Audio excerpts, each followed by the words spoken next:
sonnet. Warning, sonnets are not difficult. Maybe because we associate sonnets with Shakespeare, and we associate Shakespeare with difficult, and we associate difficult with something out of reach, we associate sonnets as being something out of reach. Bullshit. In comparison to many other forms of writing, they truly aren't. So today, we're going to demystify and define the sonnet.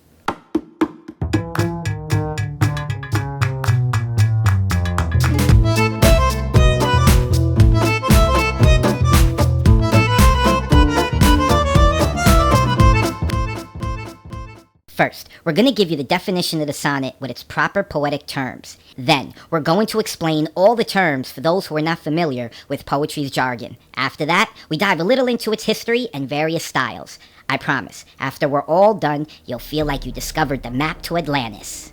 A sonnet is a poem consisting of 14 lines, written in pentameter with a rhyme scheme. It represents a complete thought, sentiment, or specific idea.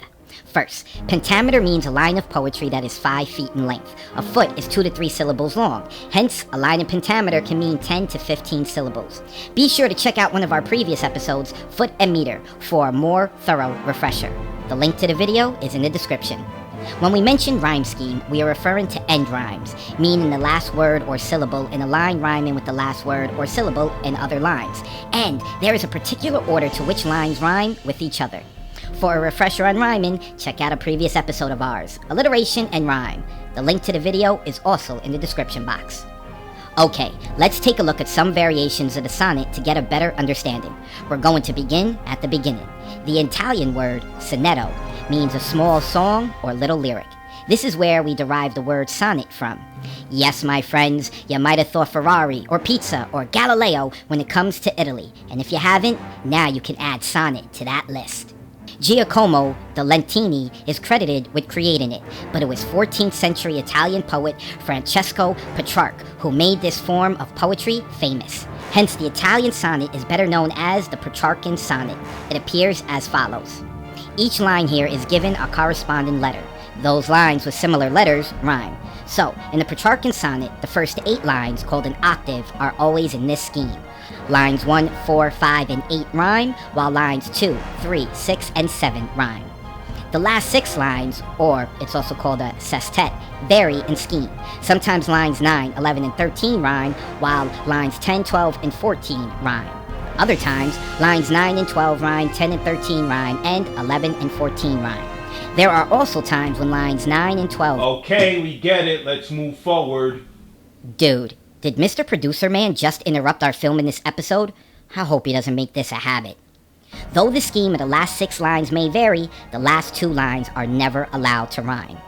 Next, the English sonnet, also known as the Shakespearean sonnet, which is obviously named after Billy. Normally, they are written in iambic pentameter, which basically means they are 10 syllables long. Again, if you watched our foot and meter episode, you already know.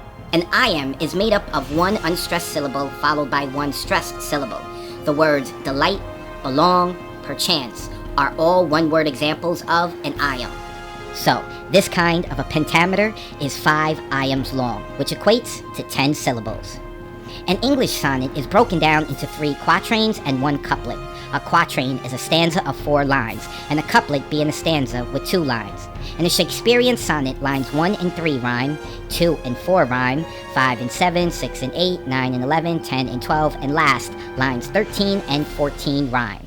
No variations. It is what it is what it is. I think it is important we take a moment to discuss some traits and not just its structure. One of the charming characteristics of a sonnet is called a volta, which translates into turn. Whether it is narrating a story or expressing an intimate aspect of one's perception, the composition often includes a turning point. In Italian sonnets, often you find the volta in line 8. In some English sonnets, it is in the 8th line as well, or it appears in line 12, the turn from 3 quatrains to the couplet. Though fret not, how small and smooth or sharp a turn it is, a complete 180 even if you like, the author gets to decide. Next, the Spencerian sonnet was invented by Sir Edmund Spenser. Like the English sonnet, it is made up of 3 quatrains and 1 couplet. But what makes it unique from the previous 2 we discussed are the overlapping rhymes. Lines 1 and 3 rhyme, lines 10 and 12 rhyme, lines 13 and 14 rhyme. But where it gets interesting is in the gut of the poem. Lines 2, 4, 5, and 7 rhyme, while lines 6, 8, 9, and 11 rhyme. Normally, the Volta comes in line 12, though some argue most of Spenser's sonnets contained a yet or but in lines 8 or 9, like Italian sonnets. Another important trait to note here, and the same goes for the English sonnet, is each quatrain must introduce its own idea, but at the same time be closely related to one another, while all being distinctly different from the couplet. Before we get into the rest of this episode, please allow me this gentle reminder to share Poetry Defined. This is episode 11. I'm working hard over here. Help a crude animation out and share my blood, sweat, and tears, which is made out of a color palette from Photoshop. Okay, we're going to briefly explore a few other types of sonnets, and we hope you take some time to explore them further on your own. A quatrain is a poem consisting of 14 lines. Please note, all sonnets are a type of quatrain, but not all quatrains are sonnets.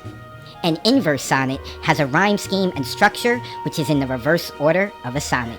A word sonnet is comprised of 1 word per line. Yup, 14 words, 14 lines. A fusion sonnet is composed of a quatrain followed by a septet, or a 7-line stanza, as a coda, which is basically a conclusion. A curtel sonnet is 10.5 lines. The first stanza is 6 lines, while the second stanza is 4.5 lines long. Meredithian sonnet is 16 lines, consisting of 4 quatrains with 8 different rhymes. There are quite a few other variations of sonnets that we did not mention. Like all other forms of poetry, contemporary poets continue to put their own spin on things, and the sonnet has evolved and taken on many forms. Here's a little secret. You yourself can totally make up a new kind of sonnet if you want. Wink, wink. Okay, last tidbit I'd like to share. A sonnet sequence is a group of sonnets which are unified to create a longer piece of work. Each sonnet should be able to stand alone as well as add to the larger piece. A sonnet cycle is the same thing.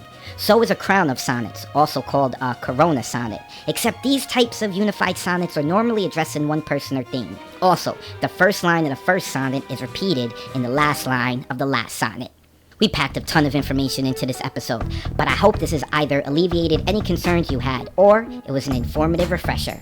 Next episode, we bring you another treat from Japan with the tanka. Be sure to subscribe for all immediate updates on Twitter, Instagram, or YouTube at Advocate of Wordz. And as always, my new friends, we are grateful for your viewership. Thank you for watching Poetry Defined. Connected to the haiku. The Senryu, which literally means river willow, is also a Japanese poem with 3 lines, while lines 2, 4, and 5 contain 7 syllables each. Those first 3 lines are just like a haiku,